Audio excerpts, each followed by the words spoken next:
السلام عليكم ورحمة الله وبركاته. الحمد لله حمدا كثيرا طيبا مباركا فيه. اللهم صل وسلم على نبينا محمد وعلى آل محمد وعلى آله محمد كما صليت على إبراهيم وعلى آل إبراهيم إنك حميد مجيد. اللهم بارك على محمد وعلى آل محمد كما باركت على إبراهيم وعلى آل إبراهيم إنك حميد مجيد. رب اشرح لي صدري ويسر لي أمري واحلل عقدة من لساني يفقهوا قولي. اللهم انفعنا بما علمتنا وعلمنا ما ينفعنا وزدنا علما. جی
بسم اللہ الرحمن الرحیم.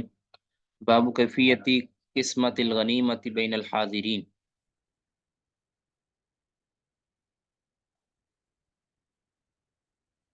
حاضرین جنگ جنگ میں حاضر ہونے والے مجاہدین کے مابین غنیمت کو تقسیم کرنے کا طریقہ کار، اس کا تناسب یا کیفیت. کون پڑھیں گے جی؟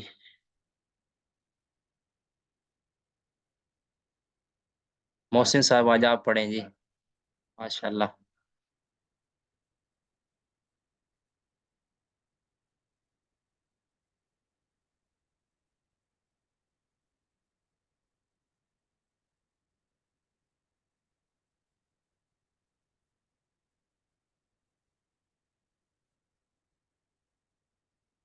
محسن صاحب آپ پڑھیں گے؟ تو ویسے بھی ہماری عید ہے. ماشاء اللہ لائیو تشریف لائے ہیں. کیا خیال ہے؟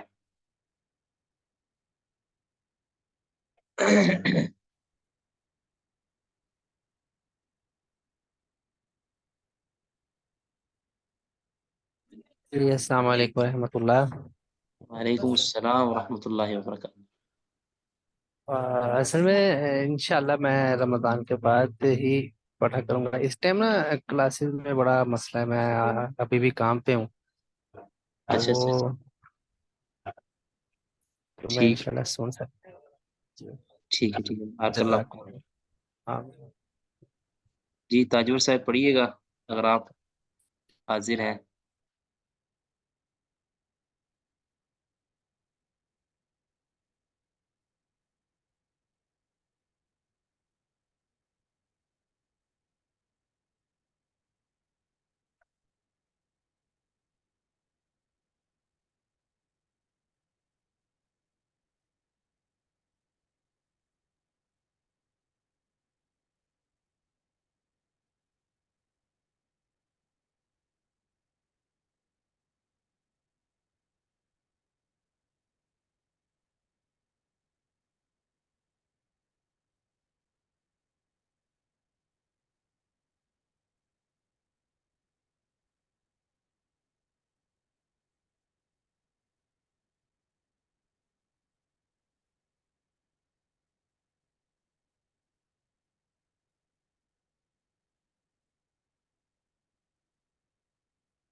بسم الله الرحمن الرحيم. حدثنا يحيى وأبو كامل فضيل بن حسين كلاهما عن سليم قال يحيى أخبرنا سليم بن أخزر عن عبيد الله بن عمر قال حدثنا نافع عن عبد الله بن عمر أن رسول الله صلى الله عليه وسلم قسم في النفل للفرس سهمين وللرجل سهما. یہ باب ہے مال غنیمت میں تقسیم کار کیا ہوگی. ٹھیک ہے، تو اب جو جنگ میں شرکت کرنے والے ہیں، کوئی گھڑ سوار ہوتا ہے، کوئی پیدل چل جاتا ہے، یعنی کسی کی سواری اس کے اندر جنگ میں استعمال ہوتی ہے. سواری سے مراد جو جنگ کے اندر استعمال ہونے والی سواری، یہ نہیں ہے کہ بندہ اپنے خچر پر گیا ہے اور جنگ میں اس نے خچر پہ جنگ نہیں لڑی، تو یہ اس میں شامل نہیں ہوگا اس کا خچر. اس طرح گھوڑا کوئی ایسا لے کر گیا ہے کہ جس گھوڑے پر صرف وہ اس نے مسافت طے کی ہے، باقی مارکے کے اندر اس نے گھوڑے کو استعمال نہیں کیا، تو وہ بھی اس کا گھوڑا بھی اس میں شریک نہیں ہوگا. تو یہاں مراد وہ گھوڑا کہ جو مارکے کے اندر شامل ہوا ہے، استعمال ہوا ہے. ٹھیک ہے، تو رسول اللہ صلی اللہ علیہ وسلم نے جو تقسیم کار کی ہے کہ گھوڑے کو دو حصے دیے ہیں. گھوڑے کو دو حصے دیے ہیں، اور جو پیادہ آدمی ہے، پیدل جو گیا ہے، مطلب بھی جو پیدل جس نے جنگ لڑی ہے، اس کو ایک حصہ دیا ہے. اور جو گھڑ سوار ہوگا، ایک دو حصے تو اس کے گھوڑے کے ہیں اور ایک حصہ اس کا اپنا بھی ہے. ٹھیک ہے، یہ نہیں ہے کہ ایک گھڑ سوار ہے تو اس کو صرف دو حصے ہی ملیں گے. دو حصے اس کے گھوڑے کے ہوں گے، اس کے چارے کے لیے، اس کی دیکھ بھال کے لیے اس کے اوپر جو خرچ ہوں گے، یا مالک کے ہی والے ظاہر اس کیا جائے گا. لیکن گھوڑے کو دو حصے ملیں گے کیونکہ وہ جنگ کے اندر استعمال ہوا ہے. اور ایک حصہ جس نے گھوڑا چلایا ہے، گھوڑا دوڑایا ہے، گھوڑے پر جنگ لڑی ہے، ایک اس کے ہو. رسول اللہ صلی اللہ علیہ وسلم قاسم فی النفل، نبی صلی اللہ علیہ وسلم نے مال غنیمت میں تقسیم کیا. للفارسی گھوڑے کے لیے سہمینی دو حصے، وللرجل سہمن اور آدمی کے لیے ایک حصہ، یعنی دو ایک کی تناسب سے ان کو مال غنیمت میں شریک کار کیا. اب اس میں اختلاف ہے، جمہور اور تقریباً سبھی علماء کا یہی موقف ہے، تقریباً چند ایک کے علاوہ، کہ جس طرح حدیث کے اندر آیا ہے بالکل اسی کی طرح تقسیم کار ہوگی. گھوڑے کو دو حصے ملیں گے اور انسان کو، باقی جو پیادہ ہوں گے، ان کو ایک حصہ ملے گا. لیکن امام ابو حنیفہ رحمہ اللہ اور بعض اور ان کی شاذ رائے یہ ہے، صرف امام ابو حنیفہ، میری مراد احناف نہیں پورے، صرف امام ابو حنیفہ. حالانکہ ان کے جو دو شاگرد ہیں، قاضی ابو یوسف اور محمد بن حسن الشیبانی، جن کو صاحبین کہتے ہیں، ان کا موقف یہ ہے کہ جو حدیث کے اندر آیا ہے کہ گھوڑے کو دو حصے ملیں گے اور پیادہ کو ایک حصہ ملے گا، تو امام ابو حنیفہ کہتے ہیں کہ گھوڑے کو ایک حصہ ہی ملے گا اور ایک حصہ اس کے سوار کو ملے گا. یعنی گھڑ سوار کو دو حصے ملیں گے، ایک اس کے گھوڑے کا، ایک اس کا اپنا. جبکہ حدیث کے مطابق گھڑ سوار کو تین حصے ملیں گے، ایک اس کا اپنا اور دو اس کے گھوڑے. یہی بات بالکل صحیح ہے. قال حدثنا ابن نمير قال حدثنا ابي قال حدثنا عبيد الله في هذا الاسناد مثله ولم يذكر في النفل. انہوں نے یہ لفظ نہیں ذکر. کسی کا کوئی سوال تو کر سکتے ہیں اس بارے میں. پھر نفلی کا لفظ نہیں.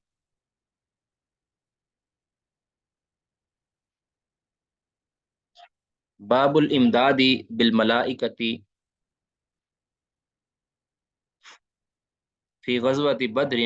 و اباحۃ الغنائم. اس بات کا بیان کہ الامدادی بالملائکتی، فرشتوں کے ساتھ مدد کی گئی ہے غزوہ بدر میں، و اباحۃ الغنائم، اور مال غنیمتوں کے مباح ہونے کا، حلال ہونے کا ذکر. ٹھیک ہے، اللہ تعالیٰ نے مسلمانوں کی تعداد کم ہونے کی وجہ سے ان کے اخلاص کو دیکھتے ہوئے ان پر آسمان سے فرشتوں کے نزول کا وعدہ کیا. اللہ تعالیٰ چاہتا تو ایک فرشتہ بھیج کر بھی ساروں کو، یا بغیر فرشتے کے اللہ تعالیٰ ان کو تیس نیس کر دیتا کفار کو، لیکن اللہ تعالیٰ نے ظاہری اسباب کے ذریعے بھی مدد کی ہے تاکہ مسلمانوں کو ایک حوصلہ رہے کہ ہمارے ساتھ بہت سے لوگ موجود ہیں. کہ اسی لیے ان کو اب کفار وہ تھوڑے نظر آتے تھے اور کفار کو وہ تھوڑے نظر آتے تھے. تاکہ مقابلہ ٹکر کا ہو، ایک دوسرے سے وہ بھاگے نہ۔ اللہ تعالیٰ چاہتا تھا کہ ان کا مقابلہ ہو، یہ استعمال ہوں، ٹھیک ہے۔ تو اللہ تعالیٰ نے مسلمانوں کی نظر کے اندر ان کی تعداد، کفار کی تعداد کم کر کے دکھائی، جس طرح کہ صورت انفال میں غالباً ہے۔ تو پھر اللہ تعالیٰ نے وعدہ کیا کہ فرشتے بھیجے گا اللہ تعالیٰ 1000، اور مختلف اللہ تعالیٰ نے وعدے کیے ہیں، تو کم از کم 1000 اللہ تعالیٰ نے داد بھیجی ہے۔ باقی مزید بھی پے در پے اللہ تعالیٰ بھیجتے رہے ہیں یا بھیجنے کا وعدہ کیا ہے کہ اگر مسلمانوں کو یہ محسوس ہو کہ 1000 ہمارے لیے ناکافی ہے تو اللہ تعالیٰ پھر زیادہ بھیج دے گا، حالانکہ ایک فرشتہ بھی ان کے لیے کافی تھا۔ تو یہ اس چیز کا ثبوت ہے کہ فرشتوں کے ذریعے غزوہ بدر میں مسلمانوں کی مدد کی گئی، اور ان کو پھر غنیمتوں، ان کے لیے غنیمتیں بھی حلال کر دی گئی ہیں، جس طرح کے پیچھے حدیثوں میں گزر۔ قال حدثنا حناد بن السری قال حدثنا ابن المبارک عن اکرمہ بن عمار قال حدثني سماك الحنفي قال سمعت ابن عباس يقول حدثني عمر بن الخطاب قال، عمر بن خطاب کا یہ فرمان ہے، لما کان یوم بدر، جب بدر کا دن تھا، وحدثنا زہیر بن حرب واللفظ له قال حدثنا عمر بن یونس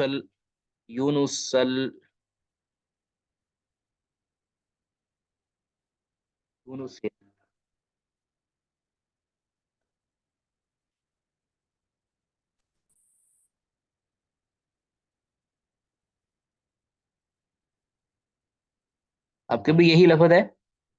عمر بن یونس الحنفی ہے آپ کے پاس بھی؟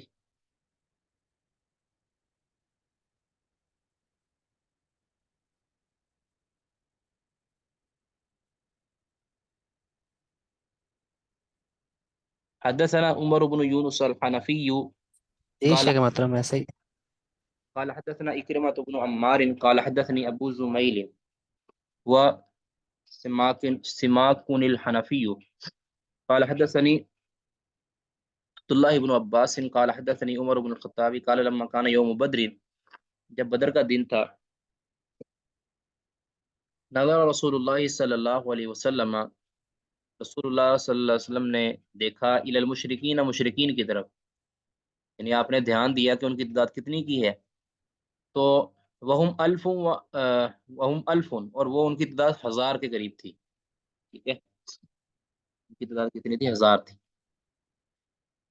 واصحابہ 319 رجلا،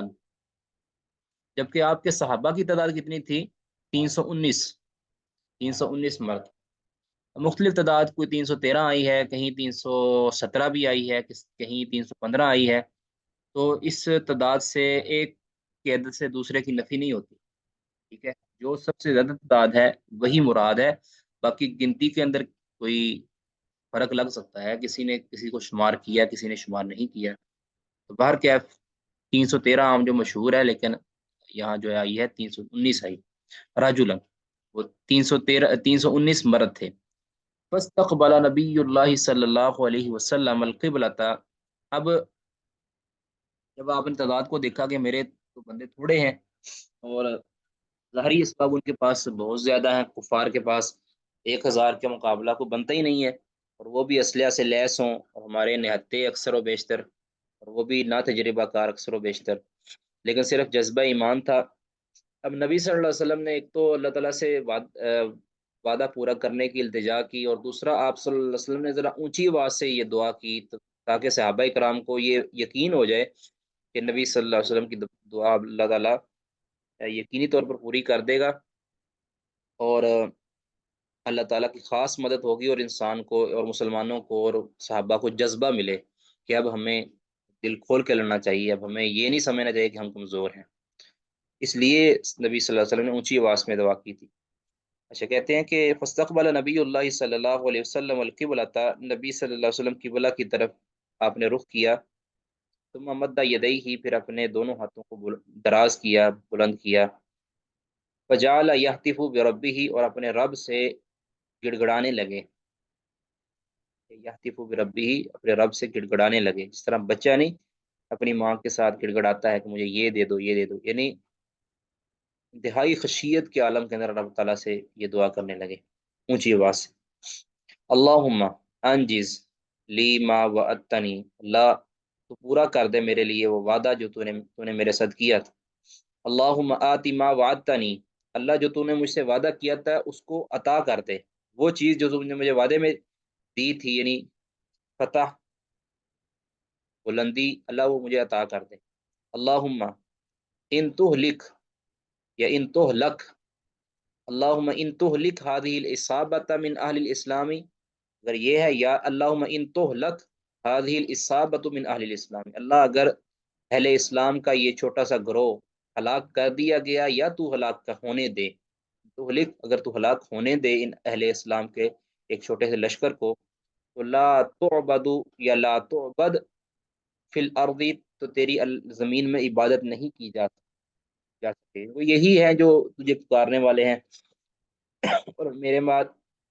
کوئی شریعت اور رسول بھی نہیں آنے والا، جب یہ ختم ہو جائیں گے تو پھر کوئی بھی نہیں رہے گا، یعنی میرے سمیت یہ سارے ختم ہو جائیں گے تو پھر کوئی بھی نہیں رہے گا تجھے جو پکارنے والا ہو۔ فما زال یہتف بربہ، نبی صلی اللہ علیہ وسلم بدستور مسلسل اپنے رب سے التجا کرتے رہے، مادن یدیہ، اپنے ہاتھوں کو دراز کرتے ہوئے، مستقبل القبلتی، قبلہ کی طرف رخ کرتے ہوئے، ٹھیک ہے، طویل مدت نبی صلی اللہ علیہ وسلم نے یہ دعا کی اس انداز میں، حتیٰ سقط رداؤہ ام منکبہ، حتیٰ کہ آپ صلی اللہ علیہ وسلم کی چادر مبارک آپ کے کندھوں سے نیچے گر گئی، ہے نا، چادر دو چادریں ہوتی ہیں نا، ایک نیچے جو تہبند اور ایک اوپر جو لی ہوتی ہے چھت، تو ان میں سے ایک جو اوپر والی چادر تھی کندھوں سے وہ نیچے گر گئی، فاتاہ ابو بکر، اب یہ دیکھیں کتنا پیارا منظر ہے، فاتاہ ابو بکر، ابو بکر نبی صلی اللہ علیہ وسلم کے پاس آئے، یعنی آپ کی جب وہ طویل نشست آپ کی جو رب کے ساتھ دیکھی اور رب تعالیٰ سے جو باتیں آپ نے اونچی آواز میں کی، وہ جب سنی نا، ابو بکر آئے رضی اللہ عنہ، فاخذ رداءہ، نبی صلی اللہ علیہ وسلم کی چادر مبارک کو اٹھایا،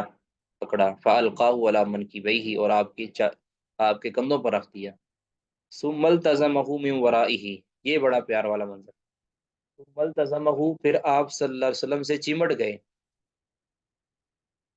من ورائہ، آپ کے پیچھے سے، جیسے پیچھے سے بندہ جفی نہیں ڈال لیتا اپنے ماں کو، اپنے باپ کو، اپنے بھائی کو، اس طرح رسول اللہ صلی اللہ علیہ وسلم کے ساتھ چمٹ گئے، اور کیا فرمایا، وقال، اور عرض کیا، یا نبی اللہ، اللہ کے نبی، قضا کا، یہ یہاں لفظ صحیح نہیں ہے میرا خیال، کفا کا ہونا چاہیے، لفظ کفا کا ہی ہے نا آپ کے پاس؟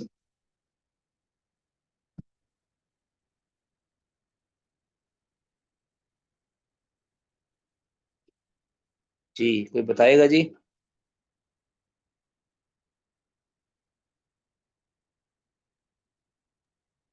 جی سر، میرے پاس تو قذاقہ ہی ہے، میں تو وہی یوز کر رہا ہوں، پی ڈی ایف جو گروپ شیئر پر۔ اچھا، یعنی میں بھی اسی پی ڈی ایف سے پڑھ رہا ہوں، لیکن میں کسی اور کے پاس کوئی نسخہ ہے میں دیکھتا ہوں پھر۔ جی کفا کا ہے، کفا کا مناشدت کا، کفا کا آپ کو کافی ہے، مناشدت کا رب کا، آپ کا باتیں کرنا، مناشدت کا آپ کا ہم کلام ہونا اپنے رب سے، آپ کے اپنے رب سے التجا کرنا، مناجات کرنا، آپ کو یہ کافی ہو گیا ہے، ٹھیک ہے، مناشدت کا یہ مصدر ہے، ناشدہ یناشد باب مفعلہ، آپ کا اللہ، آپ کا اپنے رب سے مناجات کرنا یہ آپ کو کافی ہے، فإنہ، پس بے شک آپ کا رب، سینجزو کا، سینجزو لکا ما وعدکا، ان قریب وہ پورا کر دے گا آپ کے لیے، ما وعدکا، جو اس نے تمہارے ساتھ، آپ کے ساتھ وعدہ کیا ہے، آپ کو آپ کا وعدہ پورا کر کے دکھا دے گا، یعنی مدد کرنے کا، فانزل اللہ عز وجل، تو اللہ تعالیٰ نے اسی وقت یہ آیت نازل کر دی، اذ تستغیثون ربکم، کہ جب تم اپنے رب سے مدد طلب کر رہے تھے، تو فاستجاب لکم، تو اللہ نے تمہاری التجا کو پورا کر دیا، کیا التجا پوری کی، انی ممدکم بالف من الملائکۃ مردفین، کہ میں ضرور بے ضرور تمہاری مدد کروں گا 1000 فرشتوں کے ساتھ، مردفین جو پے در پے آنے والے ہیں.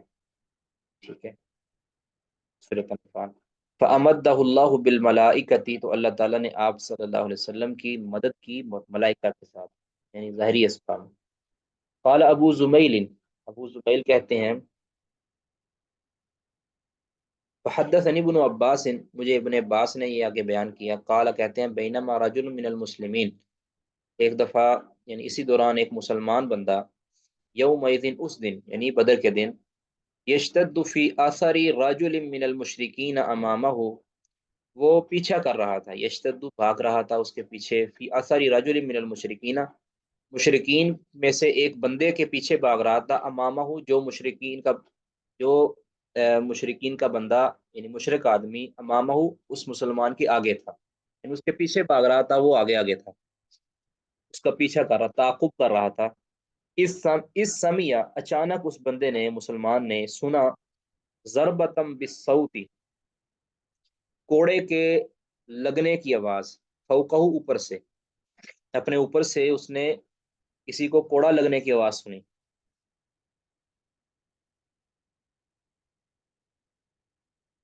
وصوت الفارسی، اور اس نے سنی صوت الفارسی، گھڑ سوار کی آواز، یقول، اور گھڑ سوار وہ کہہ رہا تھا، اقدم ہیزوم، اے ہیزوم، اقدم پیش قدمی کر، پیچھے چل، بھاگ، پیچھا کر، تعاقب کر، اقدم تعاقب کر، ہیزوم اے ہیزوم. اب یہ اس شخص کے یعنی گھڑ سوار کے گھوڑے کا نام تھا ہیزوم. اور بعض روایتوں میں پتہ نہیں اس کی سند کیسی ہے، اس میں یہ ثابت ہوتا ہے کہ یہ جبرائیل کا گھوڑا تھا، واللہ اعلم. فنظر الی المشرکی، تو اس شخص نے جو مشرک کے پیچھے بھاگ رہا تھا، اس نے دیکھا مشرک کی طرف، امامہ جو اس کے سامنے تھا، آگے تھا. تو فخر مستلقین، کہ وہ گرا پڑا ہے یا گر چکا ہے، مستلقین چت، ٹھیک ہے، اوندا منہ وہ گر پڑا ہے.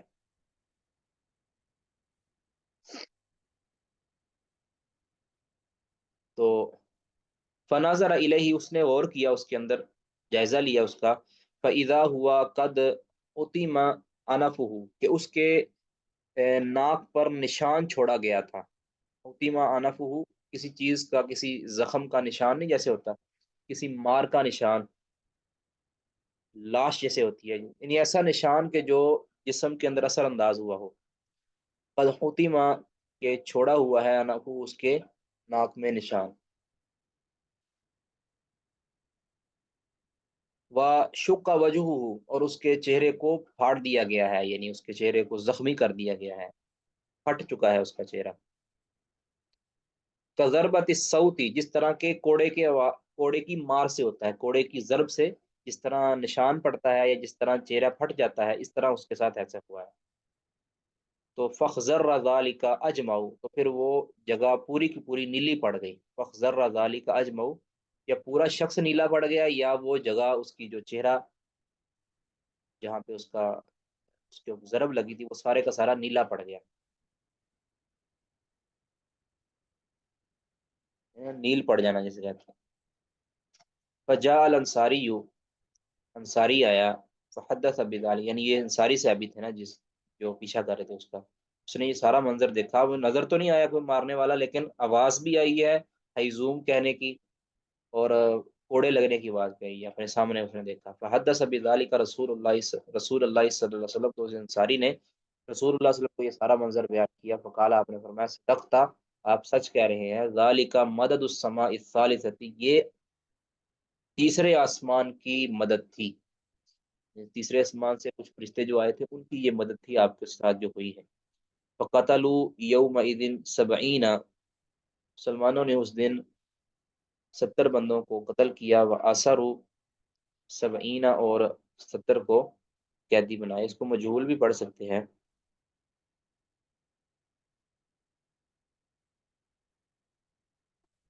جی. قال ابو زمیل، ابو زمیل کہتے ہیں، قال ابن عباس، ابن عباس نے کہا، فلما اثر الاسارا، جب مسلمانوں نے قیدیوں کو قید کیا، قال رسول اللہ صلی اللہ علیہ وسلم لی ابی بکر و ابو عمر، نبی صلی اللہ علیہ وسلم نے ابو بکر و عمر سے فرمایا،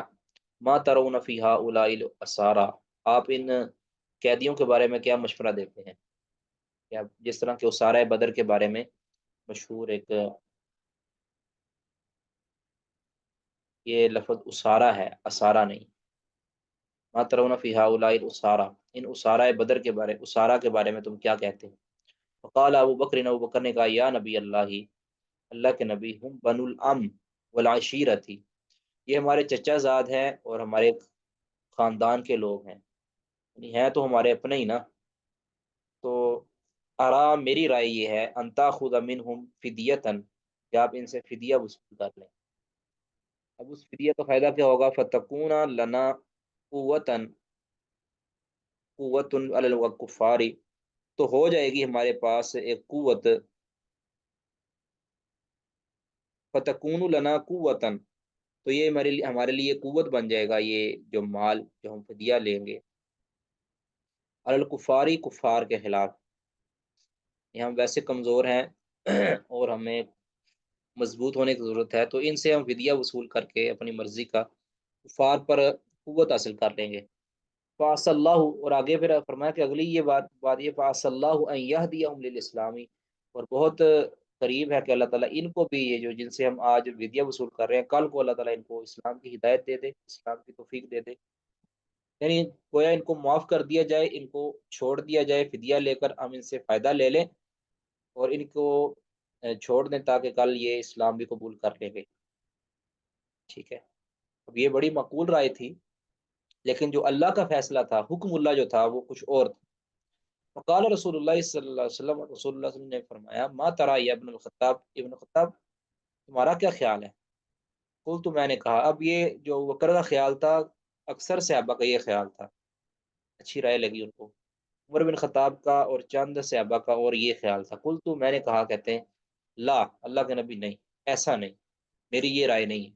واللہ اللہ کی قسم، ما ار الذی رعا ابو بکر، میں یہ خیال نہیں درست سمجھتا کہ جو ابو بکر کی رائے ہے، ولیکنی ارا، لیکن میں سمجھتا ہوں کہ ان تمکننا، کہ آپ ہمیں سپرد کر دیں، آپ ہمیں سپرد کر دیں، یعنی یہ جو قیدی ہیں ہمارے سپرد کر دیں، فنضرب، اور ہم مار دیں، آناقہم، فنضرب آناقہم، اور ہم ان کی گردنیں مار دیں، ٹھیک ہے، ہم ان کو قتل کر دیں، آپ ان کو ہمارے سپرد کر دیں۔ اور مزید فرمایا، فتمکنا علی من عقیل، آپ علی کو، علی کے سپرد کر دیں، عقیل کو، بنو عقیل کو آپ علی کے سپرد، عقیل کو یعنی رضی اللہ تعالیٰ کو آپ علی کے سپرد کر دیں، کیونکہ علی رضی اللہ تعالیٰ کے یہ قریبی تھے۔ فیضرب عنقہ، علی ان کی گردن مار دیں، وتمکنی، اور آپ مجھے سپرد کر دیں، من فلان، فلاں شخص، فلاں شخص میرے سپرد کر دیں، نصیبا لعمر، جو عمر رضی اللہ عنہ کا نسبی رشتہ دار تھا، فاضرب عنقہ، اور میں پھر اس کی گردن مار دوں، فإن ہؤلاء، کیونکہ یہ لوگ، ائمۃ الکفر وصنادیدھا، کہ یہ کفر کے سردار ہیں، وصنادیدھا، اور اس کے سرغنے ہیں، یہ سارے جب یہ ان کو قتل ہم کر دیں گے تو کفر کی کمر ٹوٹ جائے گی، ان کو شدید صدمہ لاحق ہوگا اور ان پر ہمارا روب طاری ہو جائے گا، اب دوبارہ ہم سے وہ پنگا لینے کی کوشش نہیں کریں گے، ٹھیک ہے۔ فرماتے ہیں، عمر رضی اللہ عنہ فرماتے ہیں، فحاویہ رسول اللہ صلی اللہ علیہ وسلم، رسول اللہ صلی اللہ علیہ وسلم مائل ہو گئے، الی ما قال عمر، ابو بکر، اس رائے کی طرف جو ابو بکر نے فرمایا تھا، ابو بکر کی جو رائے تھی اس کو نبی صلی اللہ علیہ وسلم نے پسند فرما لیا، ولم یہوی، ولم یہوا، اور نہیں نبی صلی اللہ علیہ وسلم نے پسند فرمایا، آپ کو اچھی لگی، ما قلت، جو میں نے کہا تھا، آپ کو یہ رائے زیادہ بہتر نہیں لگی، فلما کان من الغد، جب اگلا دن آیا، اب چونکہ یہ جو رائے صحابہ نے کثیر صحابہ نے دی تھی اور رسول اللہ صلی اللہ علیہ وسلم جس کو مان لیا، اللہ کی یہ رائے نہیں تھی، ٹھیک ہے، اللہ کا فیصلہ کچھ اور تھا، اللہ تعالیٰ چاہتے تھے بھی ان کو قتل کر دیا جائے جو عمر نے کہا تھا۔ فلما کانا یمین الغد، جب اگلا دن آیا، جی تو میں آیا، حاضر ہوا، تو فاذا رسول اللہ صلی اللہ علیہ وسلم و ابو بکر قائدین یبکیان، تو میں نے دیکھا کہ ابو بکر و عمر رسول اللہ صلی اللہ علیہ وسلم اور عمر ابو بکر قائدین بیٹھے ہیں دونوں، یبکیان اور رو رہے ہیں۔ قلت تو میں نے کہا یا رسول اللہ، اللہ کے رسول، اخبرنی مجھے بتائیے، من ای شیء تب کی، کس وجہ سے آپ رو رہے ہیں، انت آپ و صاحبو کا، اور آپ کے یہ ساتھی، آپ کے ساتھی اور آپ کیوں رو رہے ہیں اس وجہ سے؟ فَإِنْ وَجَدْتُ بُكَاءً بَكَيْتُ، اگر میں کو رونے کا مقول وجہ پاؤں گا، بقیتو تو میں، یا یہ کہہ لیں کہ فَإِنْ وَجَدْتُ بُكَاءً، اگر مجھے رونا آ گیا، ٹھیک ہے، میں رونا پا لوں گا، بقیتو تو میں رو لوں گا، یعنی مجھے بھی یہ بات سن کے رونا آ گیا تو میں بھی رو لوں گا آپ کے ساتھ۔ وَإِن لَمْ أَجِدْ بُكَاءً، اگر مجھے رونا نہ آئے، تو تباکیتُ لِبُكَائِكُمَا، تو میں آپ لوگوں کے دونوں کے رونے کی وجہ سے میں رونے والی شکل بنا لوں گا، یعنی رونے کی کوشش کرنا یہ ہے نا، تباکیتُ، آپ جانتے ہیں اس کے اندر، اس فعل کے اندر یا اس باب کے اندر ایک تکلف کا مادہ پایا جاتا ہے، یعنی میں جان بوجھ کے رونا یا تکلف کے ساتھ رونا یا رونے والی شکل بنا لوں، تباکیتُ لِبُكَائِكُمَا، آپ کے رونے کی وجہ سے میں بھی رونے والی شکل بنا لوں گا۔ فقال رسول اللہ صلی اللہ علیہ وسلم، تو رسول اللہ صلی اللہ علیہ وسلم نے فرمایا، اب کی للذی اراد علی اصحابک کا، میں تو اس لیے اس وجہ سے رو رہا ہوں کہ جو میرے اوپر پیش کی ہے رائے اصحابک کا، تمہارے ساتھیوں نے، من اخذہم الفداء، فدیہ لینے کی والے سے، یعنی فدیہ لینے کی جو رائے مجھ پر پیش کی تھی اس وجہ سے میں رو رہا ہوں۔ لقد اراد علی عذابہم ادنا من هذه الشجرہ، ان کا عذاب میرے اوپر پیش کیا گیا تھا، ادنا اتنا قریب تھا، من هذه الشجرہ جتنا یہ درخت ہے، آپ نے درخت کی طرف اشارہ کیا، جتنا یہ قریب درخت تھا اتنا قریب میرے پاس ان کا عذاب پیش کیا گیا کہ ان کو عذاب ہو سکتا تھا یا ان کا عذاب بنتا تھا جو انہوں نے یہ بات مان لی ہے، یہ کر لی ہے۔ شجرتن قریبت من نبی اللہ، یہ جو آپ نے اشارہ کیا تھا یہ نبی صلی اللہ علیہ وسلم کے قریب ایک درخت تھا، اس کی طرف اشارہ کیا۔ بات سمجھ آ گئی جی؟ کسی عبارت کی کسی لفظ کی سمجھ نہیں آئے تو آپ فوراً پوچھ لیجئے گا۔ یہاں تک ہم نے جو پڑھا ہے اس کی سمجھ آ گئی ہے جی؟ جی شیخ محترم۔ ہاں، یہ بس واقعہ مشہور واقعہ آپ نے سنا ہوا ہے، بس کہیں کہیں لفظ۔ جی، آپ نے فرمایا کہ میرے اوپر ان کا عذاب پیش کیا گیا جو اس درخت کے بالکل قریب تھا، اس درخت سے بھی زیادہ قریب تھا۔ وانزل اللہ عز وجل، اور اللہ تعالیٰ نے یہ آیت نازل کر دی، میں ما کان لنبی، کسی نبی کو لائق شایان شان نہیں ہے، ان یکون لہ اسرا، کہ ان کے پاس قیدی ہوں، حتی یثخن فی الارض، یہاں تک کہ وہ زمین میں خون بہا دے، یعنی خون بہانا چاہیے تھا وہ قیدی اپنے پاس رکھے، یہ کسی نبی کے لائق نہیں ہے کہ ان قیدیوں کو قتل کر دیا جائے، یہ ہے الی قولہ، اس فرمان تک یہ آیت نازل ہوئی، فکلوا، لفظ ہے فکلوا مما غنمتم حلالا طیبا، بس تم کھاؤ اس میں سے جو تم نے مال غنیمت حاصل کیا ہے، حلالا طیبا، اس حال میں کہ وہ حلال ہے اور طیب ہے۔ اصل میں جب دیکھا نا کہ اللہ تعالیٰ نے بڑی سخت سرزنش کی ہے ان صحابہ کی جنہوں نے یہ رائے دی تھی، تو ان کو یہ اس میں جو ہے نا تھوڑا سا محسوس ہوا کہ پتہ نہیں اب ہمارے لیے مال غنیمت جائز ہے یا نہیں جائز، اللہ نے جو ہمیں ڈانٹ پلائی ہے، تو اللہ تعالیٰ نے پھر یہ بھی بتا دیا کہ یہ پریشان ہونے کی ضرورت نہیں، اللہ نے یہ تمہیں معاف کر دیا ہے، اب تمہارے لیے ہم غنیمتیں حلال ہیں، تم اس کو استعمال کر سکتے ہو۔ فَأَحَلَّ اللَّهُ الْغَنِيمَةَ لَهُمْ، تو اللہ تعالیٰ نے ان کے لیے مال غنیمت کو حلال کر دیا۔ کوئی سوال اس باب کے متعلق؟ السلام وعلیکم السلام۔ علیکم شیخ صاحب، جی جی یہ بس میرے ذہن میں ایک سوال ہے، جی ٹاپک چونکہ بہت حساس نوعیت کا ہے، اس کو بس سوال کے طور پر ہی میں پیش کر رہا ہوں، کوئی رائے نہیں۔ اس میں جو قیدی آئے تھے اس میں حضرت عباس رضی اللہ عنہ بھی شامل تھے نا، تو جب حضرت عمر نے رائے دی تھی تو اس میں ان کی مراد یہ تھی کہ حضرت عباس رضی اللہ عنہ سمیت سب کو قتل کر دیا جائے، یا اس میں یہ شامل نہیں تھے؟ جی شیخ صاحب میری آواز آ رہی ہے آپ کو؟ جی آواز آ رہی ہے. ہاں جی شیخ صاحب، میں یہ پوچھ رہا تھا کہ یہ جو قیدی آئے تھے اس میں حضرت عباس رضی اللہ عنہ جو حضور کے چچا تھے وہ بھی شامل تھے نا؟ اور یہ جو حضرت عمر رضی اللہ عنہ کی رائے تھی وہ ان کے لیے بھی تھی کہ ان کو بھی قتل کر دیا جائے؟ دیکھیں جتنے بھی جو ان کے قیدی بن چکے تھے، جو قیدی بن گئے ہیں، اب یہ ہمیں جی معلوم نہیں ہے کہ عباس رضی اللہ تعالیٰ بھی ان قیدیوں میں شامل تھے یا نہیں. عباس ان کے جی اندر شامل تھے یا نہیں تھے، اس کا ہمیں علم نہیں ہے. اگر ہو بھی صحیح، اللہ تعالیٰ نے ان کو بچانا تھا، ان کو، یعنی کہ اللہ کی حکمت میں تھی، اور یہ بھی اللہ کی حکمت میں تھا کہ صحابہ نے یہ فیصلہ کرنا ہے، اور صحابہ کے اس فیصلے کی وجہ سے کئیوں کی جان بچنی ہے. تو اب چونکہ یہ اجتہادی نوعیت کا فیصلہ تھا، اس لیے اللہ تعالیٰ نے ان کو سزا نہیں دی. اللہ نے سزا دکھا ضرور دی کہ ان کی سزا یہ بنتی تھی اس فیصلے پر، لیکن چونکہ اجتہادی فیصلہ تھا، کیونکہ اللہ کی طرف سے ان پر نس نہیں آئی تھی، انہوں نے نس کی مخالفت نہیں کی، لیکن کیونکہ اللہ تعالیٰ کا ایک فیصلہ تھا، تو اللہ نے عذاب جو دکھایا ہے کہ اگر یہ جان بوجھ کے، یعنی نس قائم ہونے کے بعد اس کی مخالفت کرتے، تو ان کا یہ عذاب ہو سکتا تھا. ٹھیک ہے، تو اس وجہ سے یہ آیا ہے. باقی بعض ان میں شامل تھے یا نہیں تھے، باقی کچھ لوگ ان میں سے بعد میں مسلمان بھی ہوئے ہوں گے یقینی طور پر، اور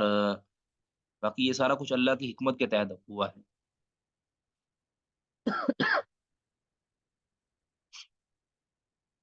جزاک اللہ خیر. جی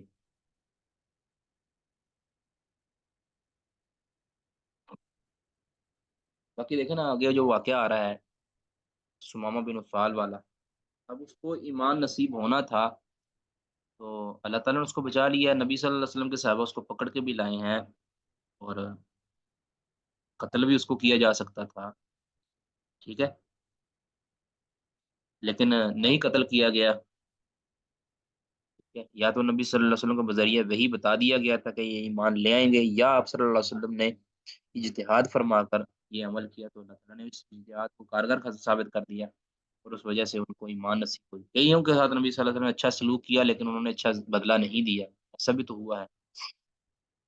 کہ آپ صلی اللہ علیہ وسلم تو سراپے خیر تھے نا، سراپے رحم تھے، آپ رحم دلی کے ساتھ عمل کرتے تھے، جب تک کہ اے، کسی کے انتہائی مجبوری بن جاتی تب جا کے کسی کو قتل کرنے کا حکم دیتے تھے، ورنہ نبی صلی اللہ علیہ وسلم عموماً قتل کرنے سے احتراز برتتے تھے تاکہ وہ ایمان لے آئے. جس طرح کے دوسرے دیگر صحابہ نے حرص ظاہر کی کہ یہ ایمان لے آئیں گے، اور وہ کر دیا، انہوں نے نبی صلی اللہ علیہ وسلم نے اسی کو پسند فرمایا. لیکن اللہ تعالیٰ کا یہ فیصلہ یہی تھا کہ ان کو ایک بار مزہ چکھایا جائے کفار کو، تاکہ یہ ایک بار، لیکن اللہ تعالیٰ کی حکمت میں ایسا تھا کہ صحابہ کے اجتہاد نے خطا کھائی، اور نبی صلی اللہ علیہ وسلم کا بھی ساتھ اجتہاد شامل تھا، اور آپ کے اجتہاد نے بھی خطا کھائی. اللہ تعالیٰ نے فوراً، اب دیکھیں یہ اجتہاد ایسا تھا کہ جو نس کے مقابلے میں نہیں تھا، یعنی نس تو کوئی نہیں تھا نا، اگر نس ہوتی تو پھر اجتہاد کرنا یہ باطل ہوتا. اجتہاد تھا نس کے عدم موجودگی کے اندر، نس اللہ تعالیٰ نے اس وقت تک نازل ہی نہیں کی تھی، اسی وجہ سے اللہ تعالیٰ نے مواخذہ نہیں کیا، اسی لیے اللہ تعالیٰ نے سزا نہیں دی. باقی یہ کچھ معاملات ایسے ہوتے ہیں کہ اس کے اندر ہم نے صرف اس کو نقل کر دینا ہے اتنی بات کو جتنی ہوئی ہے، اس کے بارے میں اس سے کوئی استدلال نہیں کرنا. السلام علیکم ورحمۃ اللہ.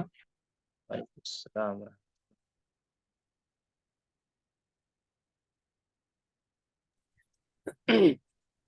جی شیخ محترم، آج کل کام شام تو اتنی نہیں ہے، میں نے کہا چلیں فارغ ہی بیٹھے تھے، میں نہ پڑھوں تھوڑا سا جی؟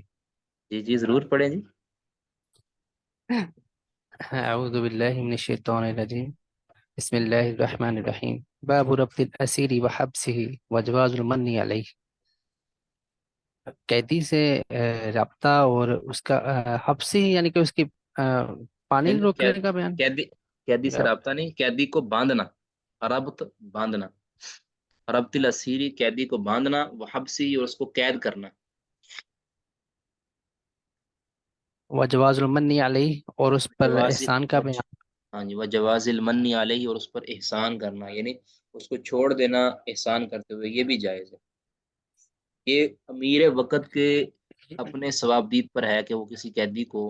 جس نے جرم نہیں کیا، یاد رکھیں، یہ مجرم جس پر حد نافذ کرنی ہے اس کو تو امیر وقت نہیں چھوڑ سکتا. جس کے اوپر حد نہیں ہے لیکن اس کو قید کیا گیا ہے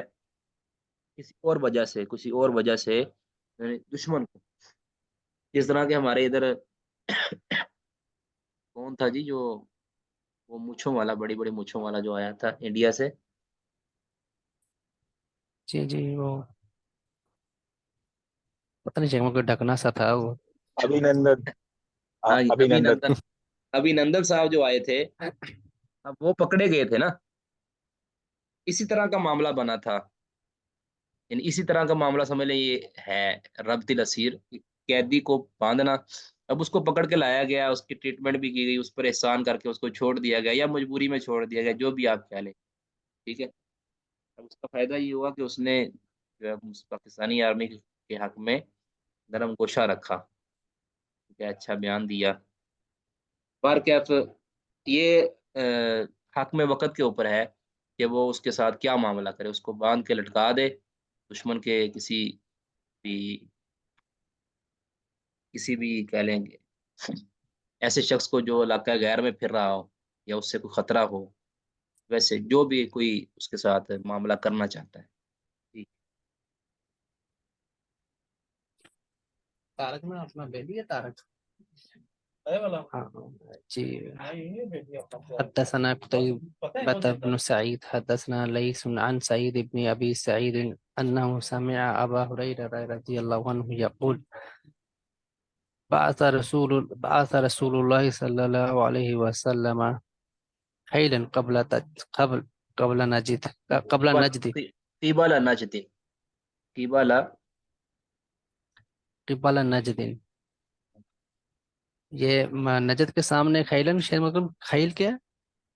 یعنی گھوڑوں کا لشکر ایک بھیجا نبی صلی اللہ علیہ وسلم نے، صحیح. گھڑ سواروں کا ایک لشکر نبی صلی اللہ علیہ وسلم نے نجد کی طرف روانہ کیا. فجاءت برجل من بني حنيفة يقال له سمامة بن أسال. سمامت تو بن ایک اسال، سمامت بن اسال. سمامة بن أسال، تو ایک بنی حنیفہ میں سے ایک آدمی کو لایا گیا، اس سے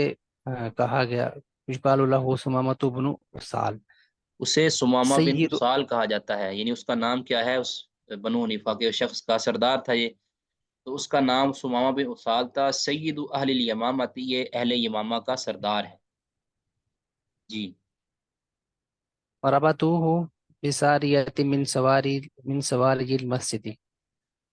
تو اس کو باندھ دیا گیا مسجد کی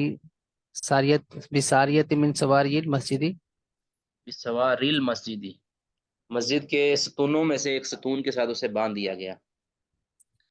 وخرج الیہ رسول اللہ صلی اللہ علیہ وسلم قال ماذا عندك یا سمامہ،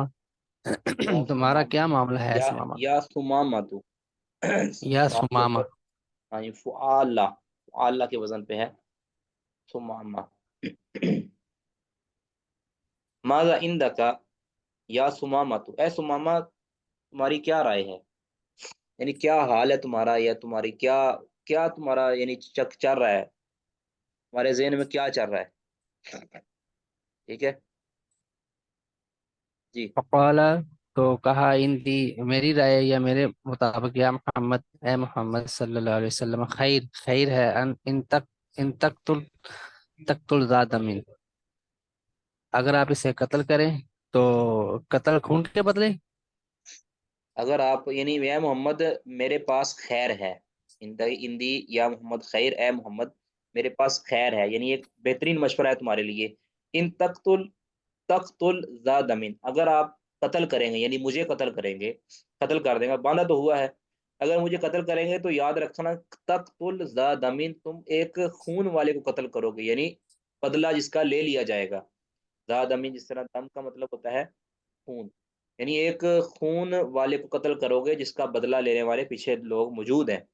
تمہارے ساتھ کوئی اچھا نہیں ہوگا، یہ ایک تنقید یا جواب دیا. فَإِن تُنْعِمْ، وَإِن تنعم، اچھا تنعم، وَإِن تنعم تنعم علی شاکرین، اور اگر آپ انعام کریں، انعام دیں یا معاف کر دیں گے، ایسے کہیں گے. اگر آپ احسان اگر آپ کریں. احسان کریں تو احسان کرو گے ایک شکر کرنے والے پر. ہاں جی، یعنی اس کا میں بدلہ وَإِن تمہیں دے كُنْتَ، دوں گا. یعنی آپ مجھے اگر وَإِن، احسان کر کے چھوڑ دو گے نا تو تمہارے ساتھ میں اچھا سلوک کروں گا. میں اس کی ناشکری نہیں کروں گا، تمہارے اس احسان کی احسان فراموشی نہیں کروں گا، بلکہ آپ ایک احسان مند انسان کے اوپر احسان کرو گے، وہ تمہارا ہمیشہ احسان مند رہے گا. جی. وَإِن كُنْتَ تُرِيدُ الْمَالَ، اور اگر آپ چاہتے ہیں مال، فصل تُعْطَ مِنْهُ، تو بتائیں آپ کو اس میں سے دیا جائے گا. جی، آپ یہ جتنا مال سوال کہیں کریں. گے ماشیتا، جتنا آپ چاہیں گے آپ کو اتنا معاشرتا، مال دیجیے. سردار تھا نا، سرداروں کا بیٹا تھا. کہتا ہے جتنا آپ مال چاہتے ہیں، اگر آپ مجھے پکڑنے سے مقصد آپ کا مال بٹورنا ہے تو آپ مجھے بتائیں، میں آپ کو مال دینے کے لیے تیار ہوں، لیکن میرے ساتھ کوئی ایسا کام کرنا کہ جو سوچ سمجھ کے ہو، کہ میں نے آپ کو ساری رائے آپ کے پاس بتا دی ہیں. بتانا کا وہ رسول اللہ صلی اللہ علیہ وسلم، رسول اللہ صلی اللہ علیہ وسلم نے اس کو چھوڑ دیا، یعنی آپ نے اس کو اسی حالت میں چھوڑ دیا. حتیٰ کان بعد الغد، حتیٰ کہ جب اگلا دن ہوا. بعد الغد مطلب کل سے اگلا دن. جی. فقال ما عندك، تو کہا ما کیا ہے تمہارے پاس، یا سمامہ، تو اے سمامہ، قال سمامہ ما، تو تا کے اوپر پیش ہے، میم کے اوپر زبر ہے مخففہ، اور آگے میم کے اوپر زبر ہے مخففہ. یا سمامہ تو. یا سمامہ تو، سمامہ تو، قال ما قلت لك، جو میں نے آپ سے کہا تھا، ان تنعم تنعم على شاکرین، وان تقتل تقتل زاد من، وان كنت تريد المال فسل تعطى منه ما شئت. فتركه رسول اللہ صلی اللہ علیہ وسلم حتى كان من الغد، تو یہاں تک کہ کل کا دن آیا. فقال ما عندك یا سمامۃ، فقال عندي ما قلت لك، وہی بات ساری. ان تنعم تنعم على شاکرین، وان تقتل تقتل زاد من، وان كنت تريد المال فسل تعطى منه ما شئت. فقال رسول اللہ صلی اللہ علیہ وسلم اطلقوا سمامہ، یعنی کہ چھوڑ دو چلے چھوڑ دو سماما کو. ہاں جی، سمامہ اطلقوا کو کھول دو، سماما اس کی رسیاں رسیاں کھول دو، فانطلق، اس کو چھوڑ دو، آزاد کر دو. فانطلق الى نخل قریب من المسجد، تو مسجد کے قریب وہ ایک اس پہ گیا، وہ نہ کنویں پہ. نہیں، نخلستان ہوتا ہے نا جس میں کھجوروں کا باغ. نخلستان میں وہ قریب مسجد کے ایک نخلستان تھا، وہاں گیا سمامہ گئے. نخلستان سمجھتے اقتصلا، نہیں شیخ محترم، یہ کھجوروں کا ہوتا ہے نا باغ وغیرہ، جہاں باغ، کھجوریں ہوتی ہیں. کھجوروں کا باغ. جی، باغ. اقتصلا، تو انہوں نے غسل کیا، اس نے تو غسل کیا، ثم دخل المسجد فقال، تو مسجد میں تو داخل ہوا، یہ اس سے پھر کہا ثابت اشہد ہوا ان ہے، لا، اس سے ثابت ہوا کہ جو نو مسلم ہے اس کے اوپر، اس کے لیے غسل کرنا یہ مستحب ہے. اس میں فرق کرنا چاہیے، علماء کا اس بارے میں مختلف رائے ہیں. تو سب سے بہتر رائے تو یہ ہے کہ اگر وہ نو مسلم سمجھتا ہے کہ وہ جنبی ہے، ٹھیک ہے، اس نے حالت جنابت میں ہے، اس نے کبھی شرعی غسل نہیں کیا تھا، یعنی جس طرح سارے جسم کو اوپر پانی بہانا، اس نے ایسا نہیں کیا، حالت جنابت میں ہے، تو اس کے اوپر غسل کرنا واجب ہے. اگر وہ حالت جنابت میں نہیں ہے، ٹھیک ہے، حالت جنابت میں نہیں ہے، تو پھر اس کے لیے، یا اس کے کپڑے خراب نہیں ہیں، یا اس نے پاکی طہارت کا دھیان رکھا ہوا ہے، تو اس کے اوپر غسل کرنا فرض نہیں ہے، مستحب ہے. جی.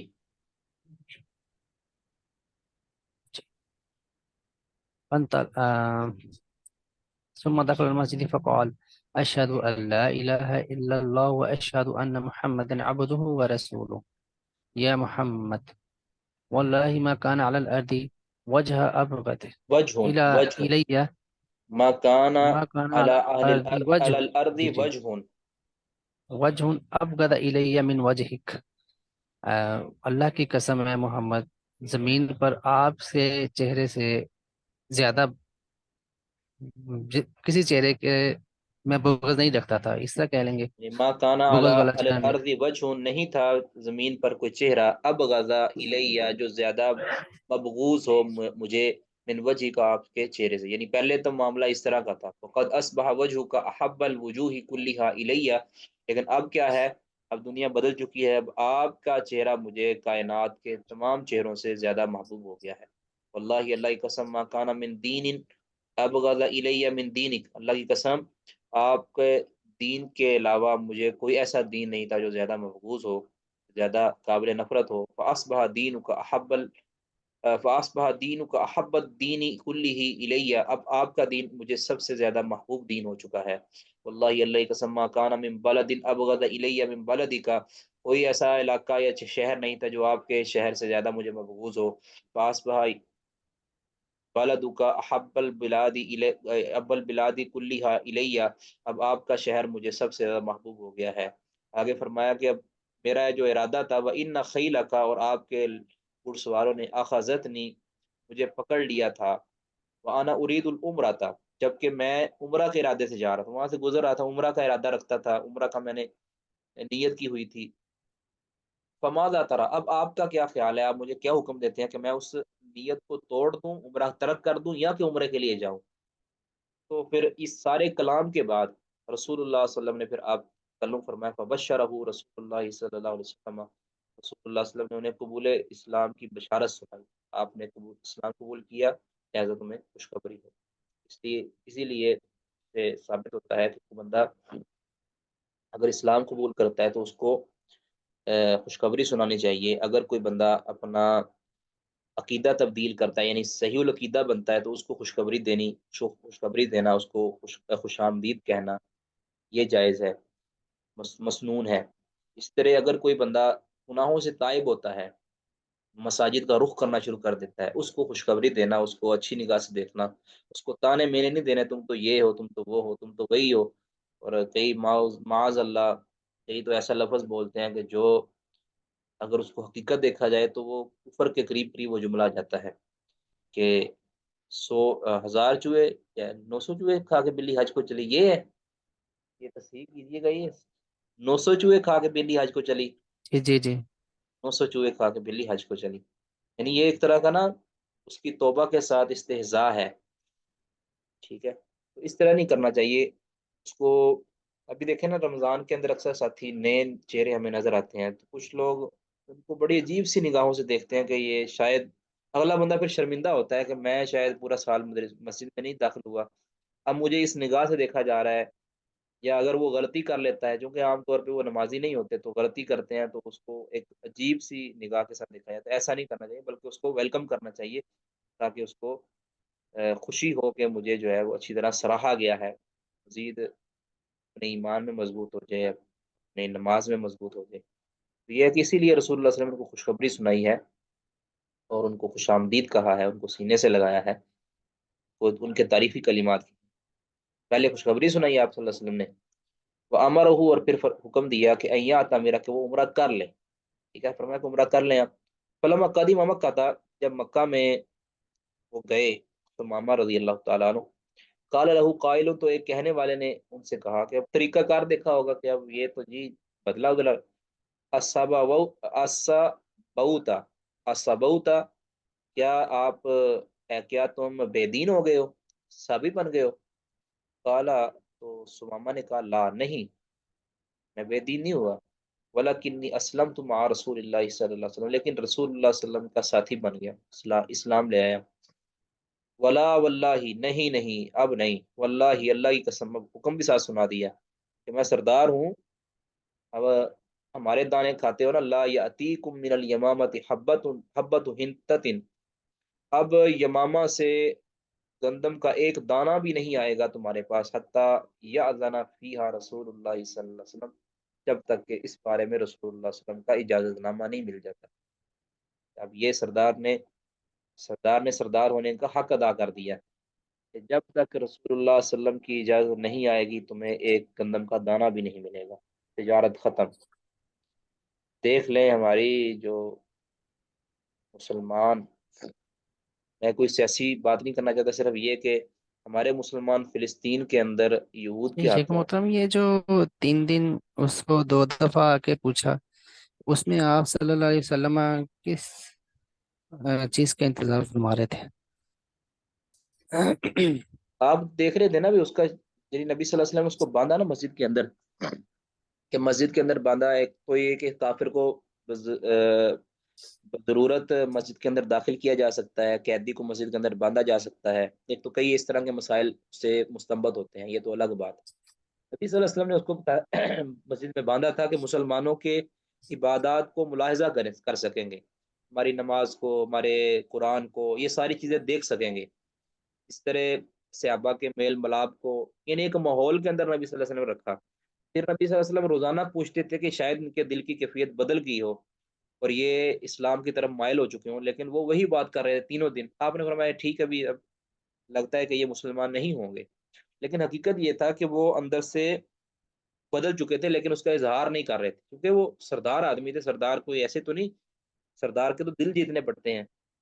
سرداروں کے دل جیتنے پڑتے ہیں، سرداروں کو دھمکیوں یا باندھنے سے وہ کچھ بھی نہیں کرتا، ان کے دل جیتنے پڑتے ہیں۔ تو دل نبی صلی اللہ علیہ وسلم اس کا جیت چکے تھے، تو آپ نے احسان کرتے ہوئے چھوڑا، تو وہ کہتے بھی اب چھوڑا تو نہیں، اب تو باندھ لیا ہے، ٹھیک ہے۔ یہ حدیث ویسے ایک پنجابی خطیب آپ کو بہتر طور پہ سمجھا سکے گا۔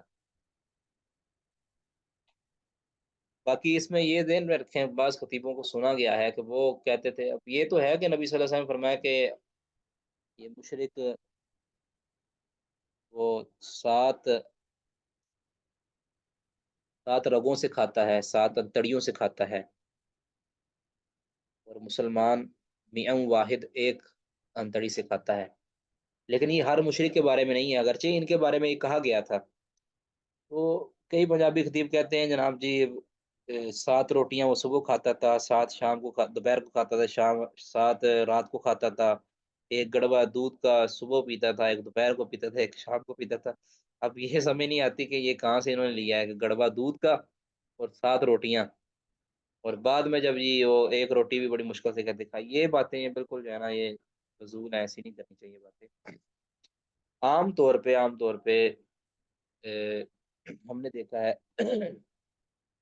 مشرقین، یعنی اس حدیث کی جو ہے نا، میں اس کی گہرائی میں آپ جانا چاہتے ہیں، اس کے اندر آتا ہے کہ مشرق ایک انتڑی سے کھاتا ہے اور مشرق 7 انتڑیوں سے کھاتا ہے اور مسلمان ایک سے کھاتا ہے۔ اس کا مطلب کیا ہے؟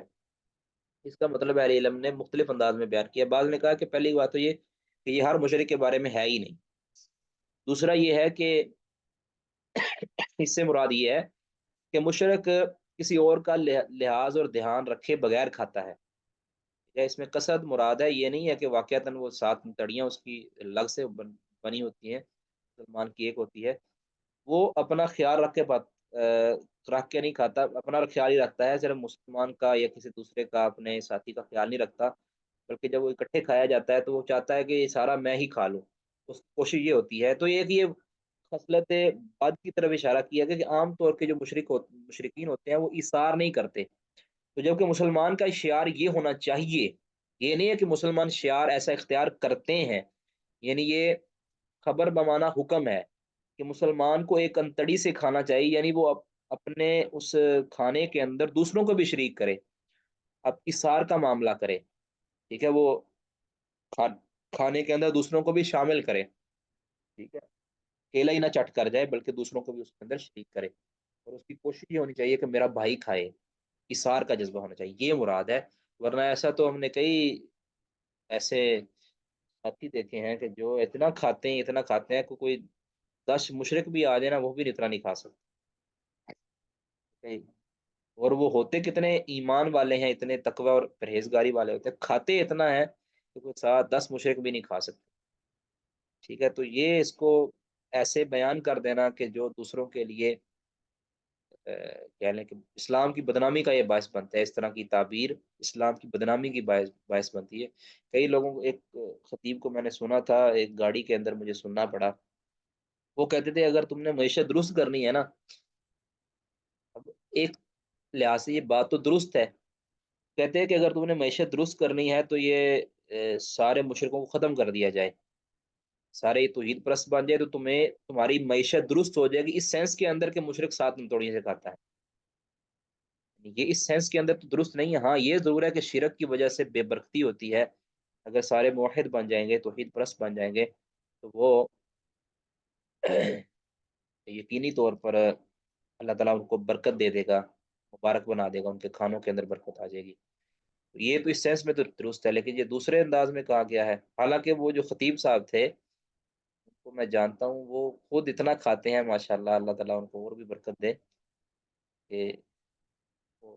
چلو 10 تو نہیں لیکن 5 مشرک تو ساتھ ان کے بٹھا دیے جائیں تو وہ مقابلہ نہیں کر سکتے، تو یہ سمجھتے گئے ہوں گے ماشاءاللہ۔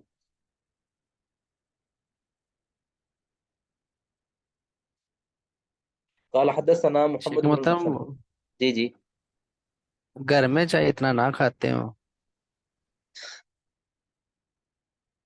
ہاں، کہاں کھاتے ہیں؟ پروگراموں پہ؟ ہاں جی ہاں جی۔ قال حدثنا محمد بن المثنى قال حدثنا ابو بكر الحنفي قال حدثنا عبد الحميد بن جعفر قال حدثنا سعيد بن ابي سعيد المقبوري انه سمع ابا هريره رضي الله عنه يقول بعث رسول الله صلى الله عليه وسلم خيلا له، اپنا ایک لشکر گھڑ سواروں کا لشکر بھیجا، نحو ارض نجد کی زمین کی طرف، ارض نجد کی طرف آپ نے بھیجا، فجاءت وہ لشکر لے کر آیا برجل ایک شخص کو، یقال له ثمامة بن أثار الحنفي سید اہل الیمامہ، وساق الحدیث بمثل حدیث اللیث الا انه قال، ادھر یہ الفاظ ان تقتلنی تقتل ذا دم، تقتل پہلے وہاں تقتل تھا اور یہاں کیا ہے تقتلنی، نی کا لفظ ہے یہاں۔ باب اجلاء الیہود من الحجاز، یہود کو حجاز سے جلا وطن کرنا، نکال دینا، ٹھیک ہے، ارض حجاز سے یہود کو نکالنا یہ جائز ہے۔ حدثنا، اب اس کی تفصیل ہے جس کی طرف میں نہیں جانا چاہتا، حدثنا قتیبہ بن سعید قال حدثنا لیث عن سعید بن ابی سعید عن ابی عن ابی ہریرہ رضی اللہ عنہ انه قال بین نحن فی المسجد، ہم مسجد میں بیٹھے ہوئے تھے، اس ایک وقت کا ذکر ہے کہ ہم مسجد میں بیٹھے ہوئے تھے، اذ خرج الینا رسول اللہ صلی اللہ علیہ وسلم، کہ رسول اللہ صلی اللہ علیہ وسلم ہمارے طرف برام تشریف لائے، فقال، آپ نے فرمایا ان تالقوا الی یہود، یہود کی طرف چلو میرے ساتھ، فخرجنا معه، ہم آپ صلی اللہ علیہ وسلم کے ساتھ چلے، حتی جئناہم، حتی کہ ہم ان کے پاس پہنچ گئے، ٹھیک ہے، مدینہ کے اندر یہودیوں کی ایک بستی یا آبادی تھی، وہاں آپ ان کی شریف لے گئے، تو قام رسول اللہ صلی اللہ علیہ وسلم، نبی صلی اللہ علیہ وسلم کھڑے ہوئے، فنادى، ان کو آواز لگائی، اونچی آواز سے ان کو کہا، یا معاشر یہود، یا معاشر یہود، اے یہود کی جماعت، اسلموا تسلموا، اسلام قبول کر لو تم بچ جاؤ گے، سلامتی پا جاؤ، فقالوا، وہ کہنے لگے، قد بلغت یا ابو القاسم، ابو القاسم آپ نے اپنا پیغام پہنچا دیا، یعنی آپ اپنی دعوت دے چکے ہیں، لہٰذا ہمیں مزید، ہم اسلام قبول نہیں کر رہے، یعنی دوسرے لفظوں میں آپ یہ کہہ رہے تھے کہ آپ نے اپنا حق ادا کر دیا، بس ٹھیک ہے۔ فقال لهم رسول اللہ صلی اللہ علیہ وسلم، رسول اللہ صلی اللہ علیہ وسلم نے فرمایا، ذالک ارید، میں بھی یہی چاہتا ہوں کہ اسلموا تسلموا، اسلام لے آؤ بچ جاؤ گے، فقالوا، کہنے قد بلغت یا ابو القاسم، فقال لهم رسول اللہ صلی اللہ علیہ وسلم، ذالک ارید، یہی میں چاہتا ہوں، فقال لهم الثالثہ، تیسری بار بھی انہوں نے یہی کہا، اور رسول اللہ صلی اللہ علیہ وسلم، فقال، آپ نے فرمایا پھر، اعلموا، جان لو کہ انما الارض للہ ورسولہ، کہ زمین اللہ اور اس کے رسول کی ہے، مطلب اللہ کا اس پر حکم چلتا ہے اور اللہ کے رسول کا حکم چلتا ہے، یہ جات خوب جان لو، وانی ارید ان، اور میں ارادہ رکھتا ہوں کہ اجلیکم، کہ تمہیں جلا وطن کر دوں، نکال دوں تمہیں، من هذه الارض، اس زمین سے، یعنی اس سے مدینہ سے، فمن وجد منکم بمالہ شیئا، لہذا جو تم میں سے پائے اپنے مال کے بدلے میں شیئن، کوئی عوض، یعنی کوئی مال فروخت کرنے کی قیمت کوئی پاتا ہے، تو فلیبیعہ، اسے چاہیے کہ اس کو بیچ دے، یعنی اب تم یہاں نہیں رہ سکتے، میں یہاں سے جلا وطن کرنے لگا ہوں، لہذا تمہیں یہ موقع میں دے رہا ہوں کہ اپنا جو مال مویشی ہے جس کو تم اپنے ساتھ نہیں لے جا پاؤ گے، وہ وہاں فروخت کر کے اس کی قیمت وصول کر لو، وَإِلَّا، ورنہ جان لو کہ فَعْلَمُوا، جان لو کہ أَنَّ الْأَرْضَ لِلَّهِ وَرَسُولِهِ، کہ زمین اللہ اور اللہ کے رسول کی ہے، اس پر اسی کا حکم چلے گا، ٹھیک ہے۔ اصل میں تھوڑا سا میں اشارہ کر دیتا ہوں کہ یہود کو مختلف انداز میں نبی صلی اللہ علیہ وسلم نے نکالا تھا، پہلے کچھ یہودیوں کے قبیلوں کے ساتھ محاربہ ہوا، جنگ ہوئی، تو ان کو وہاں سے نکال دیا، پھر دوسروں کو نکال دیا، اور ان میں سے کچھ لوگوں کو آپ نے وہاں رہنے دیا کہ جو وہاں پڑھائی لکھائی کرتے تھے، وہاں رہتے تھے، ان کو آپ نے رہنے دیا کہ ٹھیک ہے ایک وقت تک جو ان کے نوجوان تھے یا جو بچے تھے ان کو آپ نے وہاں رہنے کی اجازت دی، لیکن اس کے بعد پھر آپ نے فرمایا کہ ٹھیک ہے اب تمہارا وقت یہاں ختم ہوا، اب یہاں سے نکلو، اب ہم یہاں تمہیں نہیں رہنے دیں گے، اگر ہاں اتنا ضرور تمہارے ساتھ کریں گے کہ جو تمہارا ادھر مال مویشی کوئی جگہ کوئی بھی چیز ہے وہاں پہ فروخت کر لو اور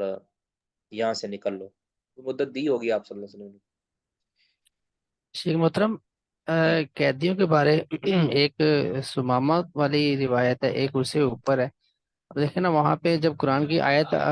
نازل ہونے کے بعد سمامہ رضی اللہ عنہ والی روایت ہے، یہ کیا حساب ہے شیخ محترم؟ کون دیکھیں نا، سی ان ہے کو یہ؟ پھر چھوڑ دیا گیا۔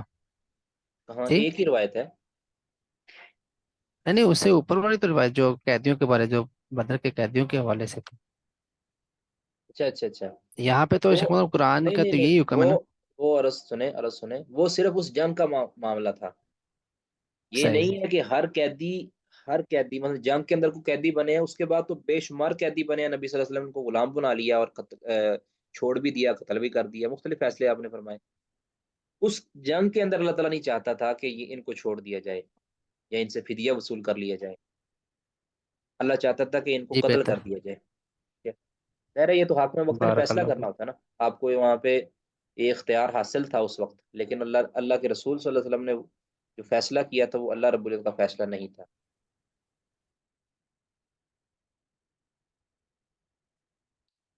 وحدثني محمد بن رافع وإسحاق بن منصور قال ابن رافع حدثنا وقال إسحاق أخبرنا عبد الرزاق قال أخبرنا ابن جريج عن موسى بن عقبة عن نافع عن ابن عمر أن يهود بني النذير وقريظة حاربوا رسول الله صلى الله عليه وسلم۔ بنو نذیر اور بنو قریظہ کے جو یہود تھے انہوں نے رسول اللہ صلی اللہ علیہ وسلم کے ساتھ محاربہ کیا، ٹھیک ہے۔ سنا ایک اس کا سبب ایک خاتون بنی تھی جس کو کسی یہودی نے چھیڑا تھا، تو جواب کے اندر مسلمان نے اس یہودی کو قتل کر دیا تھا، اس نے پھر اس مسلمان کو قتل کر دیا، جس کی وجہ سے یہ جنگ یا ایک اختلاف پیدا ہو گیا۔ رسول اللہ صلی اللہ علیہ وسلم نے پھر ان کے ساتھ یہ کیا کہ فاجلا رسول اللہ صلی اللہ علیہ وسلم بنی نذیر، بنو نذیر کو نبی صلی اللہ علیہ وسلم نے جلا وطن کر دیا، واقر قریظہ تھا اور قریظہ کو وہیں رکھا، قریظہ کو رہنے کی اجازت دے دی، ومن علیہم اور ان پر احسان کیا، کہ ورنہ آپ صلی اللہ علیہ وسلم حق بجانب تھے اگر ان کو بھی نکال دیتے، لیکن ان کے اوپر آپ نے احسان کرتے اس کو وہاں رہنے کی اجازت، حتی حاربت قریظہ تو بعد ذلک، حتیٰ کہ اس کے بعد قریظہ نے بھی رسول اللہ صلی اللہ علیہ وسلم کی کوئی مخالفت کی یا کوئی آپ کے ساتھ ایسا والا معاملہ کیا کہ جس سے محاربت ثابت ہوتی ہے، مخالفت، فقاتل رجالہم تو رسول اللہ صلی اللہ علیہ وسلم نے ان کے مردوں کو قتل کر دیا، یعنی جو مرد لڑنے کے قابل تھے ان کو قتل کر دیا، وقسم نساءہم اور ان کی عورتوں کو تقسیم کر دیا، یعنی لونڈیاں بنا کے اپنے صحابہ میں تقسیم کر دیا، واولادہم اور ان کی اولادوں کو بھی، واموالہم اور ان کے اموال کو بھی، بین المسلمین مسلمانوں کے مابین، الا مگر ان بعضہم ان میں سے بعض لاحقوا رسول اللہ صلی اللہ علیہ وسلم وہ رسول اللہ صلی اللہ علیہ وسلم کے ساتھ مل گئے، انہوں نے اسلام قبول کر لیا اور انہوں نے آپ کے ساتھ جنگ کرنے سے منع کر دیا، فآمنہم اور آپ پر وہ ایمان لے آئے، وہ اسلم اور وہ یعنی اسلام قبول کر لیا، اسلام میں داخل ہو گئے، وہ اجلا رسول اللہ صلی اللہ علیہ وسلم یہود المدینہ کلہم نبی صلی اللہ علیہ وسلم نے مدینہ کے تمام یہودیوں کو، کلہم مدینہ کے تمام یہودیوں کو قتل کر جلا وطن کر دیا، بنی قینقاع بنو قینقاع کو، وہم قوم عبداللہ بن سلام اور یہ عبداللہ بن سلام کی قوم تھی، ان کا قبیلہ تھا، وہ یہودا بنی حارثہ اور بنو حارثہ کے یہودیوں کو بھی آپ صلی اللہ علیہ وسلم نے جلا وطن کر دیا، وکل یہودی اور ہر یہودی کو آپ نے جلا وطن کر دیا، کان بالمدینہ جو مدینہ میں رہتا تھا، ہر ایک یہودی کو اس کے بعد آپ نے نکال دیا۔ وحدثني ابو الطاهر قال حدثنا عبد الله بن وهب قال اخبرني حفص بن ميسرة عن موسى بهذا الاسناد هذا الحديث بهذا الاسناد هذا الحديث، یہ ساری اسی سند کے ساتھ یہ حدیث بیان کی، وہ حدیث ابن جریج اکثر و اتم، لیکن ابن جریج کی جو حدیث پیچھے ذکر کی ہے وہ اکثر یعنی اس میں زیادہ الفاظ ہیں، واتم اور زیادہ وہ مکمل ہے۔ بس جی ایک اور پڑھ لیتے ہیں، باب اخراج الیہود والنصارى من جزیرۃ العرب، یہود و نصارہ کو جزیرہ عرب سے نکالنا، اس کا بیان۔ پیچھے تو تھا نا کہ صرف حجاز سے نکالنا، بھی ہے پورے عرب سے نکال دینا۔ وحدثني زهير بن حرب قال حدثنا الضحاك بن مخلد عن ابن جريج وحدثني محمد بن رافع واللفظ له قال حدثنا عبد الرزاق قال اخبرنا ابن جريج قال اخبرني ابو الزبير انه سمع جابر بن عبد الله يقول اخبرني عمر بن الخطاب انه سمع رسول الله صلی اللہ علیہ وسلم يقول، رسول اللہ صلی اللہ علیہ وسلم نے فرمایا تھا، لا اخرجن اليهود والنصارى من جزيرة العرب، میں ضرور بے ضرور یہود و نصارہ کو نکال دوں گا جزیرہ عرب سے، یعنی کسی وقت بھی نکال سکتا ہوں، ابھی نکال دوں، کل کو نکال دوں، جب میں مناسب سمجھوں گا جزیرہ عرب سے میں یہود کو اور نصارہ کو نکال دوں گا، حتیٰ لا ادع الا مسلم، حتیٰ کہ میں صرف مسلمان کو ہی یہاں رہنے دوں گا، نہیں چھوڑوں گا اس میں صرف مسلمان کو ہی۔ ہاں، اسی وجہ سے پھر خیبر کے یہودیوں کو سیدنا عمر رضی اللہ تعالیٰ نے جلا وطن کر دیا۔ وہ انہوں نے کہا بھی تھا کہ تم کیوں مجھے ہمیں نکال رہے ہو، ہمیں تو اس ہستی نے یہاں ثابت رکھا ہے کہ جو ہستی آپ سے بہتر ہے۔ آپ نے عمر رضی اللہ عنہ نے فرمایا کہ تمہارے استدلال کی ایسی کی تیسی رسول اللہ صلی اللہ علیہ وسلم کے پاس کی میرے پاس حدیث ہے، تم مجھے حدیثوں سے ڈسٹریکٹ نہ کرو، مجھے یہ نہ سمجھو کہ مجھے حدیثیں نہیں آتی۔ اور پھر انہوں نے کہا کہ جو رسول اللہ صلی اللہ علیہ وسلم کے فرمان تھے نا، وہ فرمان تھا وہ یہ تھا کہ آپ نے فرمایا جب تک ہم چاہیں۔ اب دیکھیں نا، یہودیوں کی خصلت بد یہ ہے کہ وہ یا یہودی یا یہودیوں کے ذہن والے لوگوں کی، کہ وہ حدیث تو پیش کرتے ہیں، حدیث کی مکمل الفاظ پیش نہیں کرتے یا مکمل اس کی تفہیم پیش نہیں کرتے، بلکہ اپنا اس سے معنی یا اپنا فائدہ اخذ کرتے ہیں۔ تو عمر رضی اللہ عنہ نے ڈانٹا ان کو کہ ہمیں حدیثیں سناتے ہو، ہمیں تو پتہ ہے۔ رسول اللہ نے فرمایا کہ جب تک ہم چاہیں گے، تو اب ہم چاہتے ہیں کہ تم یہاں نہیں رہ سکتے، لہٰذا یہاں سے نکل چلتے بن۔ قال وحدثني زهير بن حرب قال حدثنا روح بن عبادة قال اخبرنا سفيان الثوري وحدثني سلامة بن الشبيب قال حدثنا الحسن بن عيون قال حدثنا ماقل وهو ابن عبيد الله كلاهما عن ابي الزبير بهذا الاسناد مثله۔ جی بس یہ کسی کا کوئی سوال ہے تو کر سکتے ہیں۔